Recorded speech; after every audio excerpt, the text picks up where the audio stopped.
Todd Buchholz, the two sides, I think, have been set. We have Hillary Clinton for the Democrats and Donald Trump for the Republicans. So from someone who's been there, how much influence does a president really have on the economy? Well, a president certainly sets the tone. You know, when Jimmy Carter was president in the 1970s, at the end of the 70s, there were a lot of people who said, you know, maybe the job of president is too big a job for one person. Maybe we ought to turn it into a committee or something else.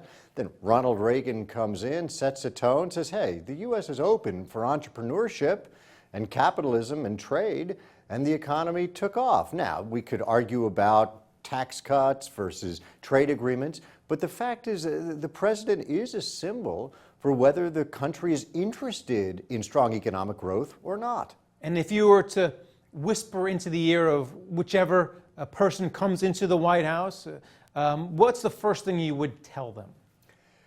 I think the president and the American people, and that's the point of my book, The Price of Prosperity, we have to decide, are we interested in sustaining this country for another 100 years, or do we want to have a going out of business sale? When we look at the debts that have been piled up, Medicare liabilities, Social Security liabilities, you kind of wonder whether politicians just figure, well, our grandchildren, well, maybe they'll sink, but I'll be long gone. So I think the president has to set the tone and has to be willing to tackle important issues. And one of the big issues that has come out of this campaign, and you talk about it in The Price of Prosperity, is immigration. And you say it's not just cheap labor, but it fixes a demographic issue, especially in the U.S. Can you talk about that? Well, yes.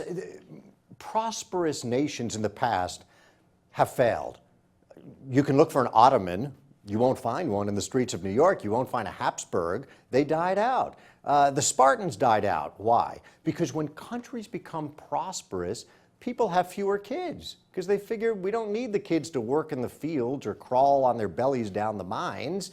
But you do need people to do work, so that means you need immigrants. And of course, we in the U.S. have immigrants, but here's the challenge for any country. And in the past, most empires have utterly failed.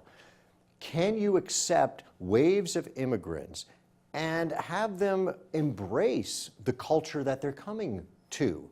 And that's the challenge. The U.S. did a great job in the 20th century, but you see immigrants today that may congregate in barrios and feel no need to learn English.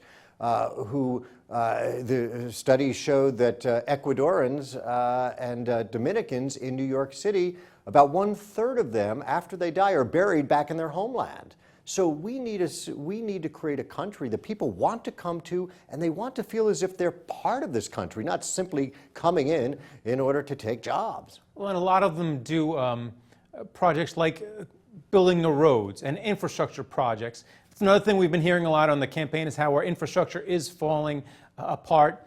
Can you talk about the dollars that should go to infrastructure in your opinion? Because I thought during the financial collapse we had a big infrastructure bill. They were going to spend $1 trillion on shovel-ready projects. Whatever happened to that? Yeah, those shovels were like teaspoons. They were nothing. In fact, out of all of the stimulus, out of the initial $1 trillion or so dollars, about 6% went to infrastructure.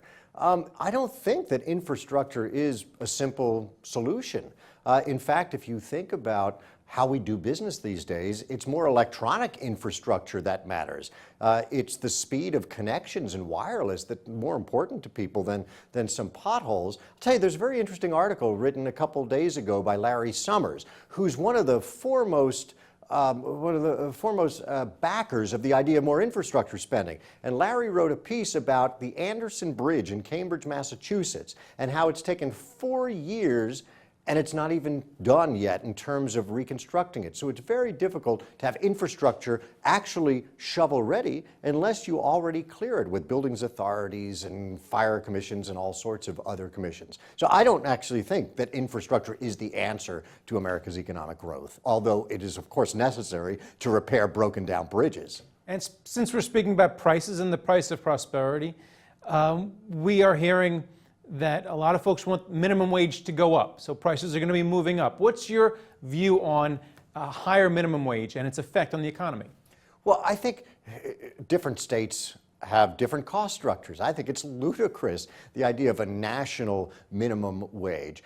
At the same time, I don't mind the fact that certain cities or states will raise their wage, because I think it would be good to have a study of this. So that the fact that Seattle wants to raise its minimum wage dramatically and is on the route to doing so, well, we'll see what the results are. We'll see if the waiters and waitresses are replaced by iPads. We'll see whether McDonald's gets rid of the order takers and instead just does it based on apps.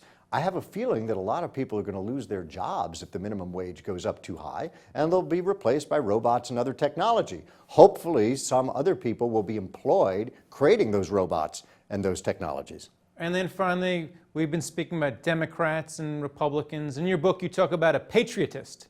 Can you talk about what a patriotist believes and why that may be the way to go?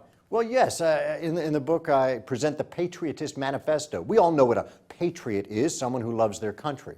A patriotist is someone who thinks, as a matter of principle, it's a good thing to love your country. Now, that used to be uncontroversial, but we've got professors and well-known historians like Howard Zinn and others who said, no, it's actually rather evil to love your country. As a matter of principle, you shouldn't.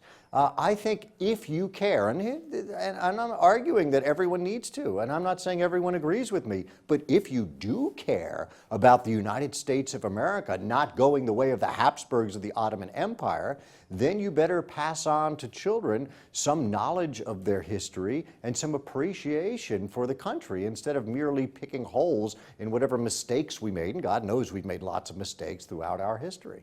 Well, I appreciate you being here talking about the book. Thank you, Todd. Thank you, Greg. And thank you for watching The Street.